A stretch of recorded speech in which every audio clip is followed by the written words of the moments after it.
ladies and gentlemen, boys and girls. You're listening to House of Cards. Today, the game is different. I want to gamble. Gambling is a very serious business. Is that clear?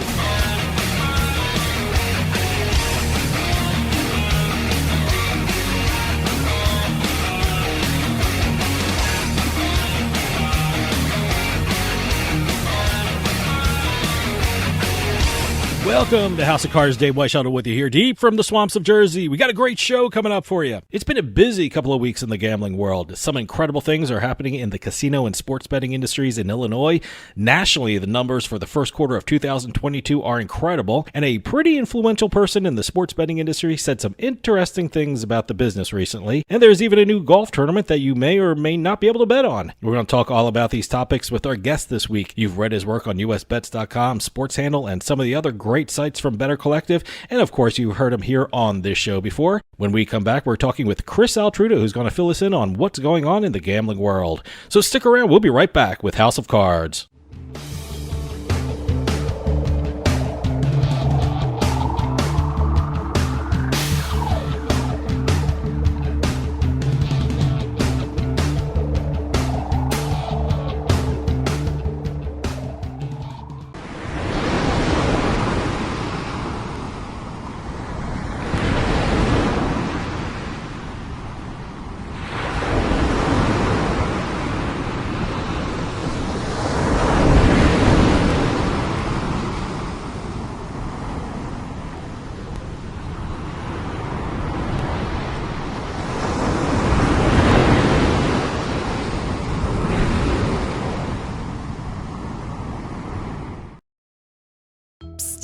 You, come here.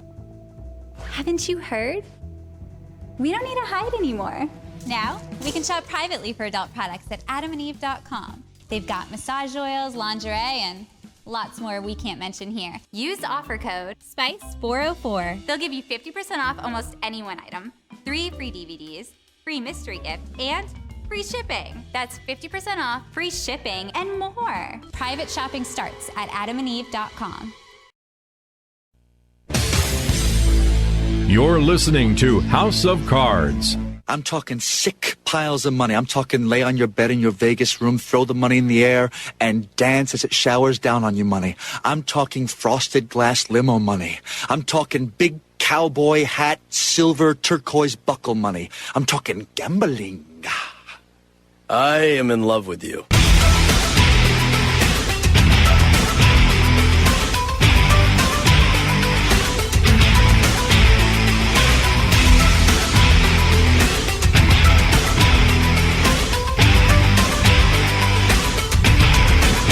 Welcome back to House of Cards. Dave Weishuttle with you. Lots happening in the gambling world. The gambling market in Illinois is heating up. Some huge national numbers were just released, and a pretty important guy in the sports betting business said some interesting things about the industry. And when we want to get the latest, we talk to the reporters from Better Collective. And on the line, we have a great reporter that we've had several times on the show from usbets.com and SportsHandle. Chris Altruda is with us. Chris, thanks for coming back on. Hey, Dave. Always appreciate you having me on. Yeah, I was telling you off air, I always like having you on this show because, in my opinion, you live in the most interesting gaming market in the country, and that's Chicago, Illinois. I guess the big news stories coming out of Illinois is Bally's and their downtown casino project. We'll certainly get to the other projects in Illinois, especially the Wind Creek project. But I want to ask you about Bally's first because that's the story people outside of Illinois are hearing the most about. Now, what's the latest? Now, they have the downtown casino license. Where are they right now in terms of development? Is there a temporary casino ready to go up? What are the plans for Bally's moving forward? Okay, so they don't have the license yet. What the city council did was approve them as the applicant they will present to the Illinois Gaming Board for the downtown casino license. Okay. So there are still a few hurdles left to overcome. All right. We're not exactly sure what kind of timetable the gaming board's going to have, although it would not be surprising if the city politely asked them to expedite the process. Okay. Because the goal is to have the temporary casino at Medina Temple up and running by the second quarter of next year, which would give the gaming board approximately 9 months. All right. When that the application will likely come in it's not going to come in this week because they do meet on Thursday, but the expectation is it would probably come in the next week because by then the host community agreement between Bally's and the cities will be signed and taken care of. And the big thing with that was Bally's is providing a $40 million one-time payment to the city as part of the sweetener that is supposed to go into the fiscal budget of next year. In terms of the bidding process for the downtown casino license, is it a little surprising that Rush Street didn't really get the nod initially from everyone? I mean, it seems like they have a huge presence in the state of Illinois. Is it a little surprising that Bally's is really the front runner here? Well, Bally's is the applicant. Unless something disastrous happens, Bally's is going to open a casino in downtown Chicago. Rush Street was surprising in the sense that my personal opinion was I thought it was the boldest of the five. Both Bally's and Rush Street each had two proposals. The ones that the city nixed were both near McCormick Place, which is another subject we can breach into at some point.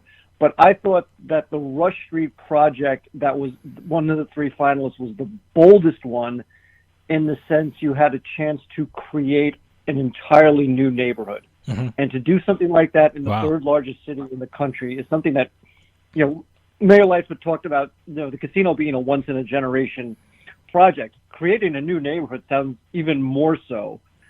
And I thought that would sway enough people to be on board with that one. That said, I understand the city's concerns about the downtown city casino having some of its revenue cannibalized by Rivers in Des Plaines, which is just outside of O'Hare Airport, which is less than 30 miles away from where this project was, where Rush Street proposed its location for downtown. Okay. And I think having Bally's have a clean radius in terms of their nearest market. I mean, they do operate a casino in Illinois, but it's in Quad Cities by the Iowa border. Okay. They do operate in Indiana, but it's in Evansville, which is nowhere near Chicago. So there's nothing there for them where they're drawing against themselves. And I think that mattered to the city in this instance. Well, you mentioned location. Where is Bally's planning to have their casino? Where is the property located within the city? Okay, so the permanent casino is in the neighborhood that's called River West. For me, it's a 4-train stop travel on the Blue Line. And it is going to be built at the Tribune publishing plant where the Chicago Tribune used to be published. Originally, they were going to put the temporary venue there and the permanent venue there. But the Chicago Department of Transportation put out their construction schedule for next year, and the Chicago Avenue Bridge is one of the projects they're going to work on, which made access to the Tribune publishing plant far more difficult than it would be originally. Not that it would be easy, because city traffic is city traffic. Mm-hmm. So they moved the temporary venue to Medina Temple in River North, which is approximately 1.5 miles away, but also in a different ward, which created its own different set of aldermanic political issues. But that building was also vacant. The issue mainly came in terms of the timing of the logistics, because no one knew Medina Temple was on the short list to be a temporary venue until the mayor's office announced Bally's was the finalist, which set off a small firestorm among city politicians. Stick around. We'll be right back with more House of Cards.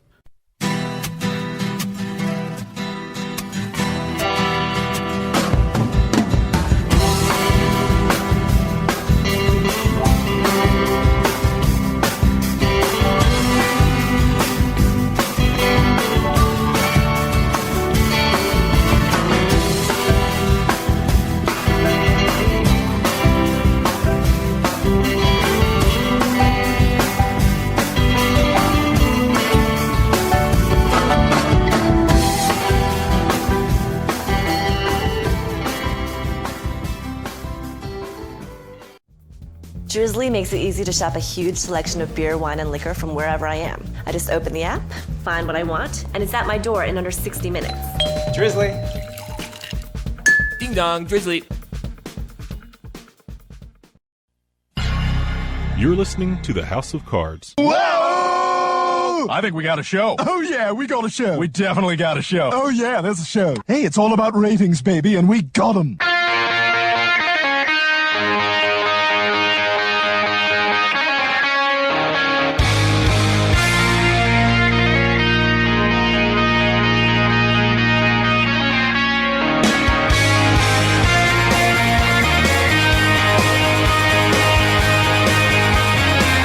Welcome back to House of Cards. Dave Weishottle with you. House of Cards is brought to you by Drizzly, your online liquor store. Available in over 95 cities across North America, Drizzly offers a huge selection and competitive pricing with a side of personalized content. Now there's no need to leave the house. Get alcohol delivered in less than an hour by Drizzly. Head on over to drizzly.com and order today. And now get $5 off your first order of $20 or more when using promo code DRINK19 at checkout. Shop beer, wine, and liquor with drizzly.com. For those of you just joining us, I am talking with Chris Altruda from SportsHandle.com, USBets.com, and Better Collective. Now, if all things go well for Bally's, do they have a date in mind when the permanent location, when they're going to swing open the doors and say, come on in, we're open for business? So the law says that once you open the temporary casino, the 3-year clock on opening the permanent casino starts. Okay. Now, obviously, there's going to be once Bally's is deemed preliminary suitable by the gaming board, that is when they're allowed to begin the construction work and all, like physical construction work. If they can get construction permits on the side as the application process is being vetted. But once they're deemed preliminary suitable is when you get shovels in the ground and hard hats on. So you have 3 years from the date the temporary casino opens, which again would be second quarter 23. Okay. So which brings you to no later than second quarter 26, though I would imagine you would want to open in the fall of 25 just to avoid construction in the wintertime. Whether you can pull that off is another matter to be determined, especially because a lot of infrastructure work has to go into this. And it means multiple city departments pulling together, which could be like herding cats. Yeah, right. Now, people outside of Illinois have been so preoccupied with the Bally's news that if it wasn't for your reporting, we probably wouldn't have known about another groundbreaking in Illinois, and that's for the Wind Creek property. First off, where is that property going to be located in Illinois? Okay, so Wind Creek won the bid for the suburban Cook County casino license. So technically there will be two casinos in Cook County, the Chicago one and this one. So where Wind Creek has broken ground is approximately 30 miles south of the city, but it's also a very short drive from the Indiana state line. We're talking approximately 10 minutes. It's not in that northwest Indiana corridor where you travel on I-90 and I-94 to get to Indiana and those three casinos just over the state line, but rather it's probably about an hour south in terms of driving to this location. Now, you mentioned about a temporary site for Bally's. Is Wind Creek going to have a temporary site? From what I'm seeing, what I'm reading from you, it looks like they're just going to plow full steam ahead and work on their permanent site. No, they opted to go full for the permanent venue off the bat, which good for them. Makes sense. Which makes sense in the sense that if they're up and running, you can work quicker towards the maturation of your revenue goals. And also, I think because the city will be deliberate in this process, to be open first can be a little bit of a bonus. I don't know what kind of exit flight from the city to a suburban Cook County casino you can get based on the population numbers, but at the same time, this one has been a specific want by this community. And it was also it fell behind in the process because it took the gaming board an extra amount of time to procure an independent financial analyst, which they were required to do by state law. Mm-hmm. And when they did that, there were also 4 finalists as opposed to maybe 2. So there was an extra round. There was essentially a semifinal round to cut it to 2 before Wind Creek beat out the other finalist, whose name escapes me at the moment. Once the Wind Creek property is open and running, what can we expect from that casino? I mean, is this going to be just a huge property? There's a hotel attached to it. What can we expect when Wind Creek property opens its doors?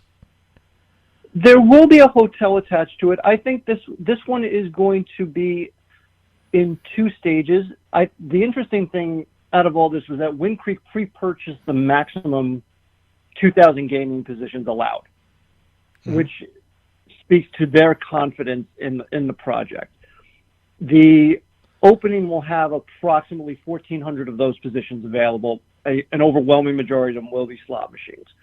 The hotel would open in June of 2024. So you're talking about a 2-year build. And to me, it's interesting. I mean, one of the things that comes with this casino, and during the Bally's process, the mayor's office repeatedly harped on this point, is that the state loses $330 million in gaming revenue to Indiana annually. Mm-hmm. They think the downtown casino can repatriate $190 million of that. Wow. What Wind Creek can do on top of that may be a little more than flavor, but it's still numbers that stay in the city, that generate local taxes for suburban Cook County, specifically Hazel Crest and Homewood, and also some state taxes. But the bulk of that repatriated money is definitely coming from the downtown casino, because the expectation is the city is going to generate $200 million in city tax. The state will get $200 million in state tax. And for the city, it's something they can put towards the underfunded fire and police pensions that they desperately need. You know, you can't open a casino nowadays without having a sports book. I mean, have these properties in Illinois already made deals with sports book operators to run a book on the properties, or even online platforms? So that goes in hand in hand with the casinos. In the case of Bally's, the expectation is they would move both Bally Sportsbooks would have retail licenses. Mm-hmm. The question is, where would Ballybet's online license be? Would it stay in Quad Cities and allow Bally's in Chicago to seek out another potential online skin? Or do you move Ballybet to Chicago and then just reach a deal with someone for Quad Cities if you move it down? We don't know if anyone Wind Creek has aligned itself with. They have had a previous deal with Betfred in Pennsylvania. I don't know if there is multi-state access in that deal. Mm-hmm. Waukegan, which is approximately 40 miles north of the city and close to the Wisconsin border, the Full House Resorts has already reached a deal with Circa, which was kind of surprising because Circa has opted to be both their retail and online sportsbook. Wow. We were not expecting Circa to make a jump into another retail market, but after talking to Derek Stevens, he explained what they saw with Full House Resorts, and it made sense as he explained it, because when Full House Resorts made its pitch to the gaming board, they are seeking a high-end clientele. They have various properties across the South. They believe they can migrate that client list to Waukegan based on what they hope to provide in terms of a casino, with tables and presence, and there's going to be a helipad. I mean, that to me, okay. When you said when they said helipad during the presentation, I was like, you had to almost like rewind it during the level. Really, a helipad? Okay. kind of thing. The casino in Williamson County, which is also going right to a permanent venue because they felt that construction during the winter just would be pointless for a temporary venue into a permanent one. They have not announced a deal yet, but it is a group that had Elite Casinos in Iowa as their sportsbook provider, so it would not be surprising to see them. One we don't know much about yet is Danville, which is right now the furthest in terms of progress because they had an applicant fall through in terms of approval by the IGB. So Golden Nugget came on board to move with that casino, but we don't know much about that process yet. Stick around. We'll be right back with House of Cards.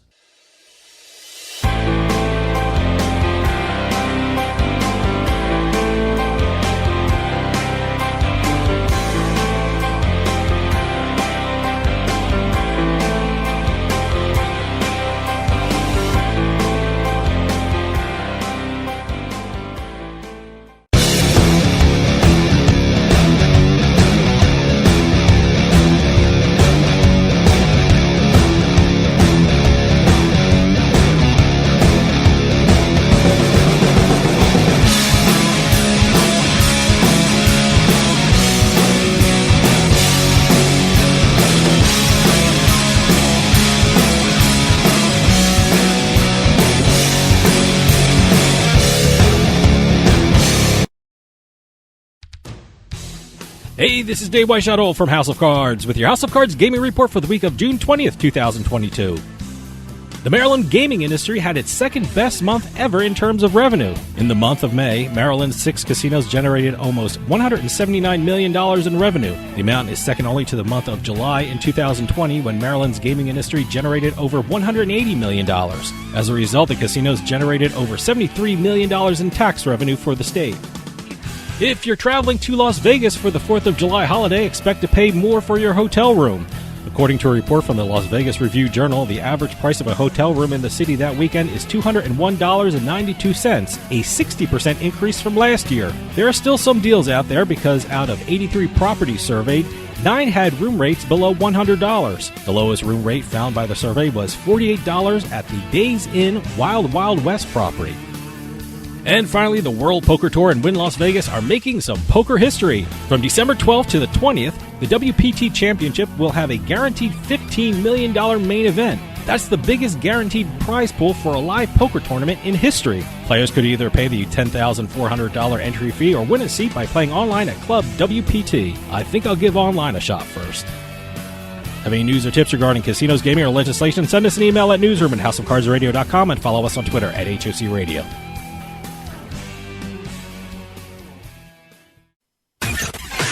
You're listening to House of Cards. Where was the house? Where was the House of Cards?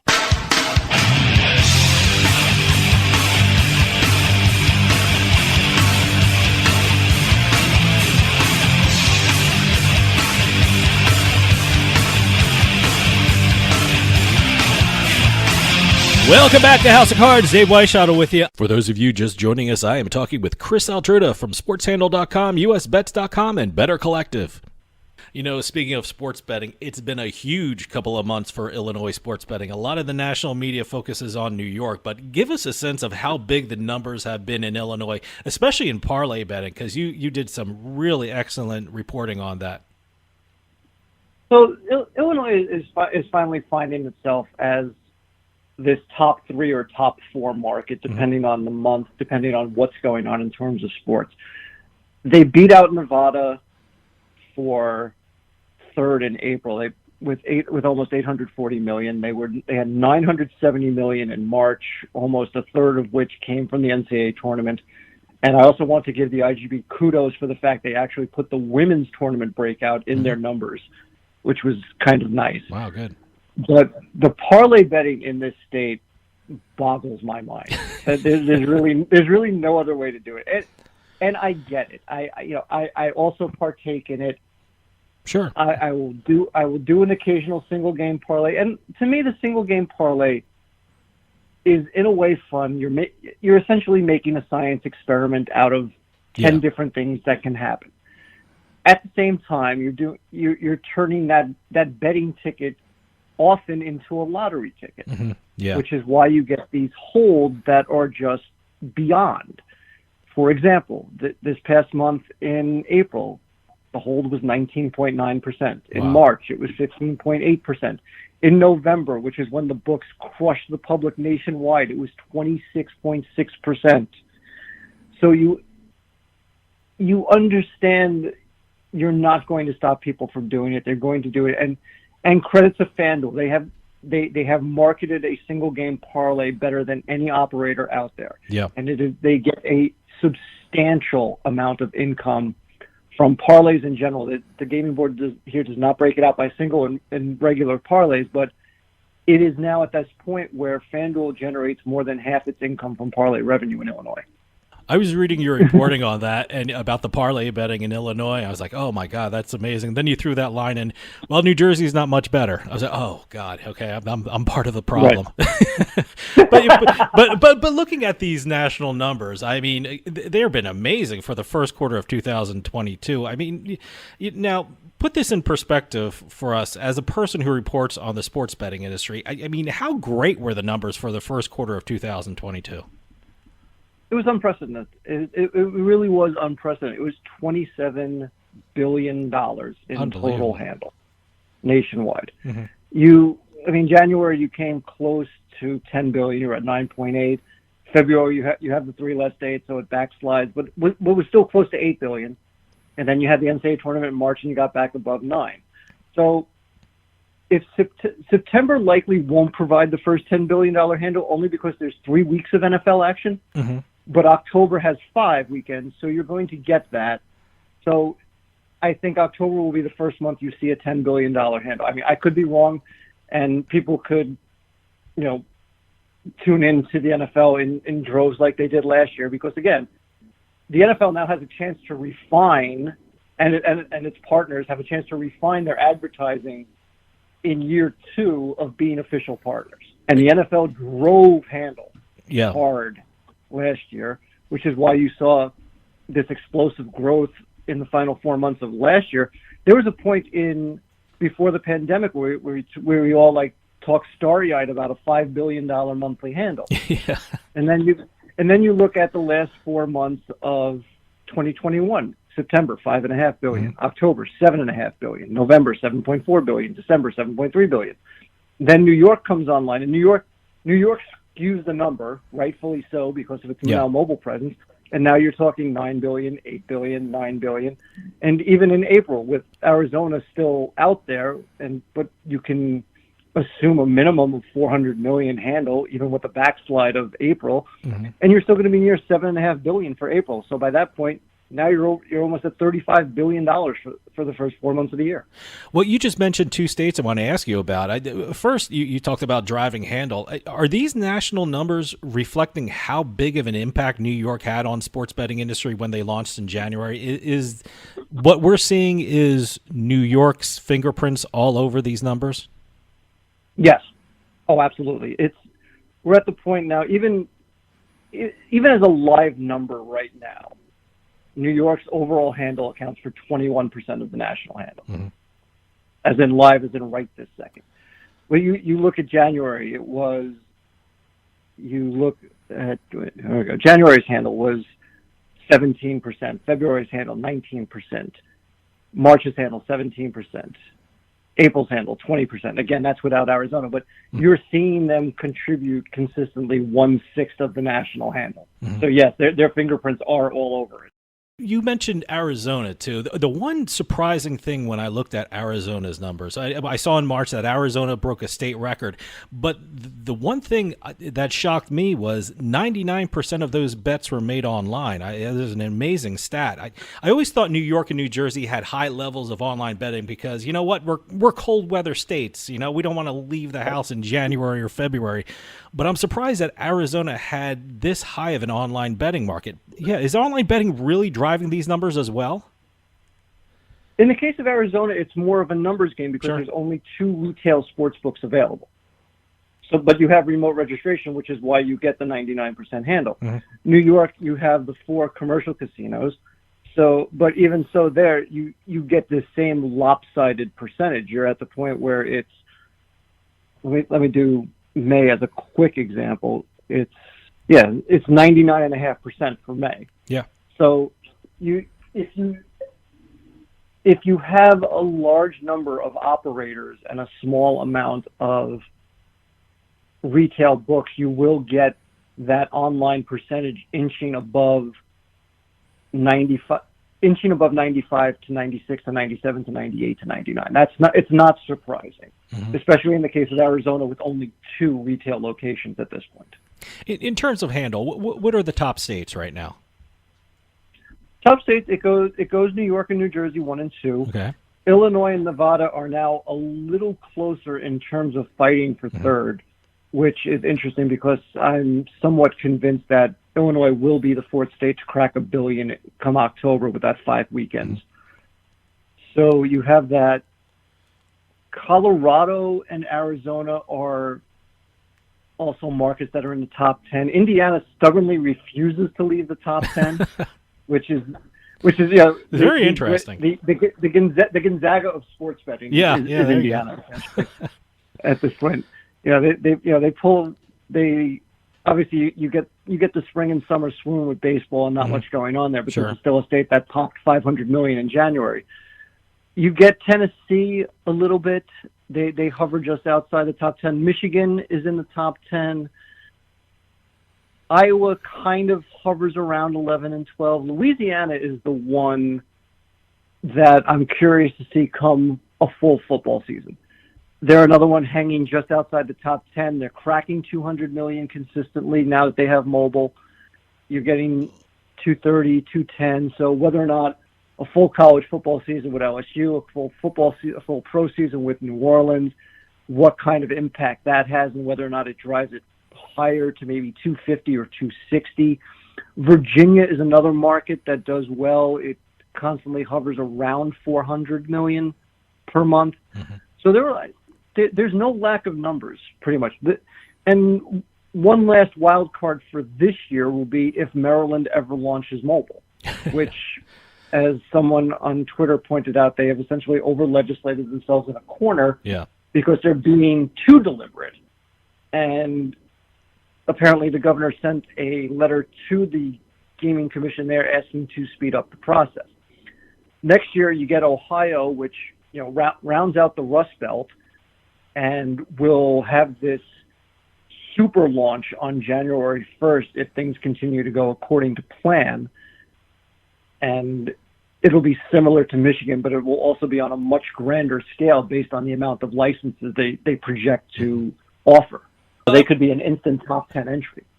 Well, speaking of sports betting operators, one of the more well-known people in the sports betting industry said some interesting things recently. Jason Robbins from DraftKings had some interesting things to say about sharps, parlays, and holds that has the sports industry buzzing, to make saying it nicely.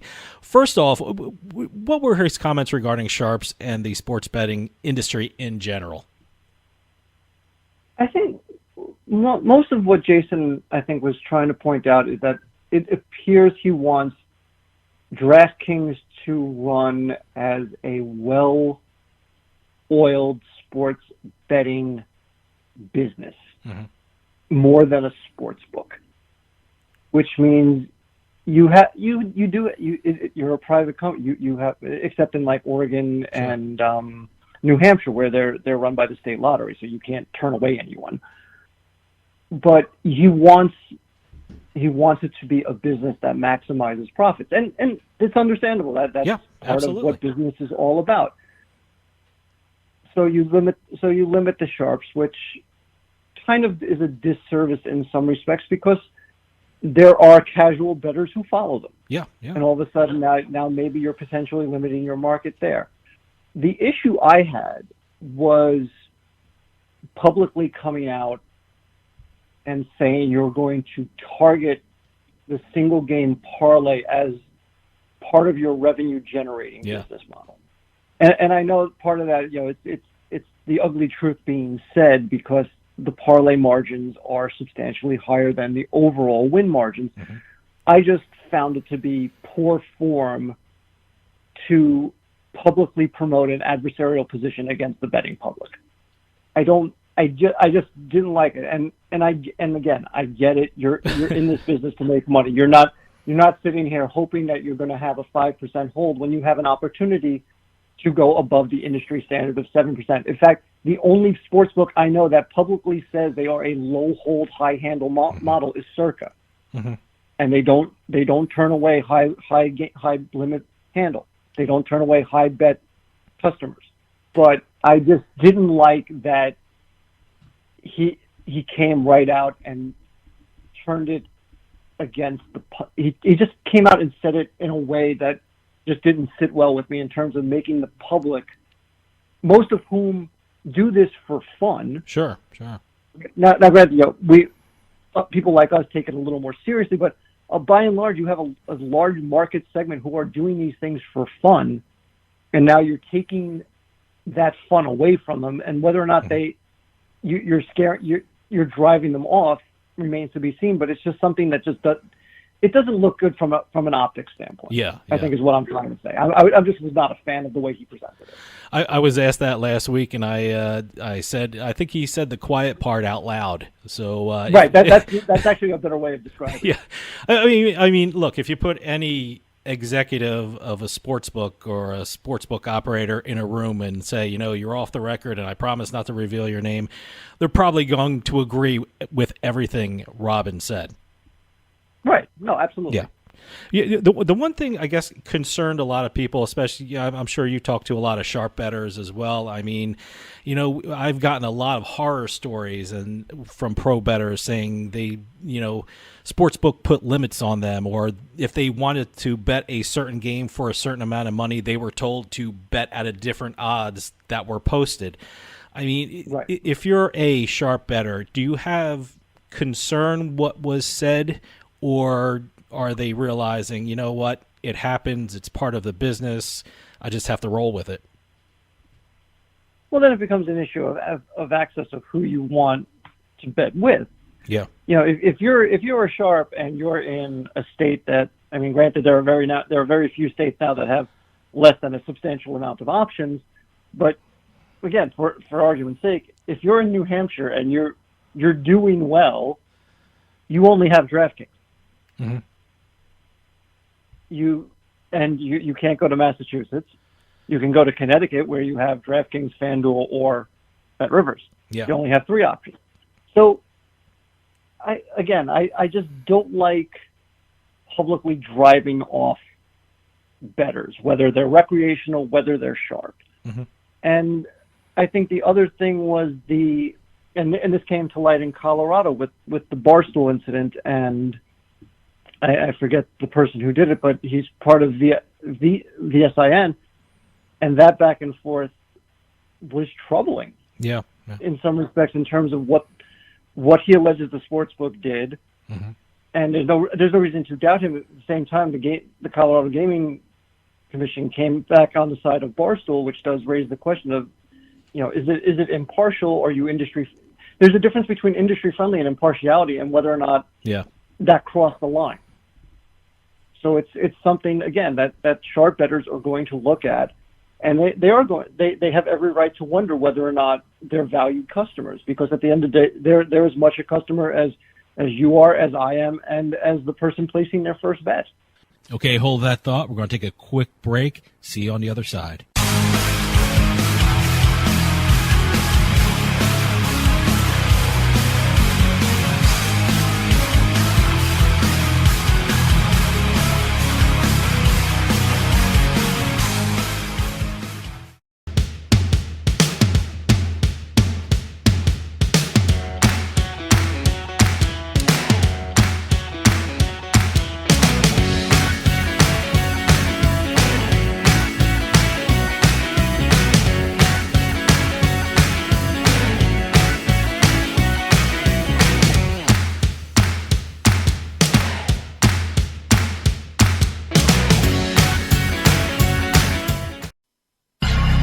You're listening to the House of Cards.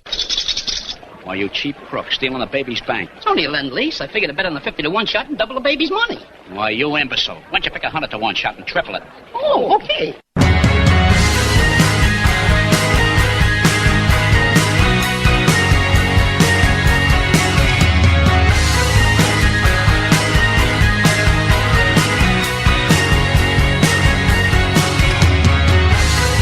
Welcome back to House of Cards. Dave Weishottle with you. House of Cards is brought to you by Drizzly, your online liquor store.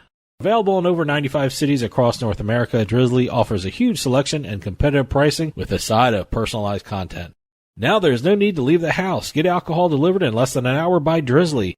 Head on over to drizzly.com and order today. And now get $5 off your first order of $20 or more when using promo code DRINK19 at checkout. Shop beer, wine, and liquor with drizzly.com. For those of you just joining us, I am talking with Chris Altruda from SportsHandle.com, USBets.com, and Better Collective. Chris, we're a little short on time, but I certainly want to get your opinion on a pretty important golf tournament that happened recently, and that is the first Saudi-backed tournament that Phil Mickelson and Dustin Johnson, formerly of the PGA Tour, took part in. From your conversations with people, was this a big success? Did people watch it, considering the bad press it's been receiving over the last couple of weeks? I don't think a lot of people watched it, only because I didn't know where it was. it was, I believe it was on YouTube. I believe it was on Facebook. Yeah. Right? Again, if you're introducing your product by only streaming, it's a lot harder to move the needle with the general sports public. In terms of wagering, I'm not exactly sure how it'll play out. We'll have to look at that when June numbers are released. Mm-hmm. But It's hard to determine. I mean, it's a very polarizing tournament, obviously, because one of the backers of the tournament, whether or not it's a continuation of sports washing that is prevalent in that part of the country. I mean, it's not exclusive to the Saudi to live when you look at the fact that the World Cup is being held in Qatar in 6 months. Mm-hmm. So they're not on an island by themselves. And it's you have a polarized public in general, and this is just another small factor in it. I don't know how much the money will weigh on luring people over. I think if there's one market that they can exploit, it's the group of golfers who will be over the age of 40 before entering the Champions Tour. Yeah. Although no one knows if the Champions Tour will relent and let them back in, because that's also run by the PGA. That you have this, you all of a sudden now have this window where it's far more lucrative than you would, say, grinding it out on the PGA Tour, where maybe you're finishing in the top 30 and top 35 every week, where now you can go to this tournament, even finish last, play one less round, and still come home with $125,000 a tournament, even if there are only 8 to 10 tournaments a year. You've cleared $1 million. You've cleared $1 million in gross, minus whatever your expenses are as an independent contractor, because that's what the golfers are. So it creates a lot of decision making. I thought John Rahm was very eloquent yesterday in explaining why he's going to stay on the PGA Tour, but while also recognizing the financial realities of it. But he also brought up a very good point specific to him. He said, yes, it's a lot of money, but it's also not money that's going to change his current lifestyle, which made it a non-starter for him, plus his love of history of the PGA Tour. And I think each golfer has to weigh that on their own. And if you get more bigger names closer to the prime, I mean, the interesting parallel to this, if anything, is Major League Soccer in its early days. Yeah. When they had to find talent that people could recognize right away. So you found these aging European superstars who would come over for this one paycheck. They loved the money. They also loved playing in relative anonymity and walking around cities outside of game days without being mobbed. So I think that's some of it as well. But I don't know how much traction this is going to get until you see an event on television, or whether Dustin Johnson Carl Schwartzel, not an unknown name, but you need Dustin Johnson to win one of these events. You need Lee Westwood to win one of these events. And then you build the rivalry, you get eyeballs, you get attention, you get wagering. So You know, a couple of weeks ago, I interviewed Alan Shipnuck on his new book about Phil Mickelson, and Alan was in the news last weekend. He got thrown out of the press conference, so I think we might have to... The Greg Norman meme that launched the album. Yeah, God, we may have to have Alan back on this week.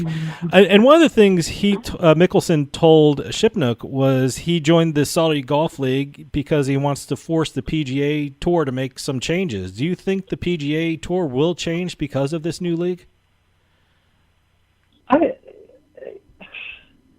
I think the changes that Phil purports to want, I think, are things that don't affect the public on an everyday basis. Now, they may be important to the PGA Tour golfers themselves, and Phil has been around long enough that he knows these issues probably backwards and forwards. So I think there is a stamp of legitimacy to it.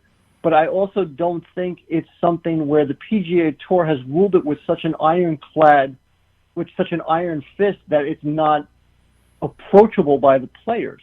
Now that may, and it may come to the newer technologies such as the NFTs, and whether or not that actually survives, should there be an economic recession, is an argument for another day. But I don't ever recall the PGA being so ham-fisted and so authoritarian on the tour where players would need to have an open revolt to get the changes they want. Now, maybe Phil is different because Phil has made more money than God while on the PGA Tour, but I don't see the imperative of it when it can be done behind the scenes and everyone remains, by and large, happy. I want to ask you, in terms of betting, were people in the U.S. able to bet on this tournament? I can tell you in New Jersey, I couldn't find one book that listed or put numbers up on it. In some states, in Illinois, it was. Okay. It depended on some of the state regulations. I asked the Illinois Gaming Board about this, and they said that because it was a professional golf tour, it was for the books to decide if they wanted to offer markets on it. And in Illinois, pretty much everyone did. Oh, okay. I only looked at it earlier in the week, and PointsBet was one of the first I saw to have markets, and then more books came on, leading closer to the first round tee time. So a lot of it depends on the state regulations and whether or not they have to approach the regulatory agency and say, hey, can we do this? Or you can do this as if you want.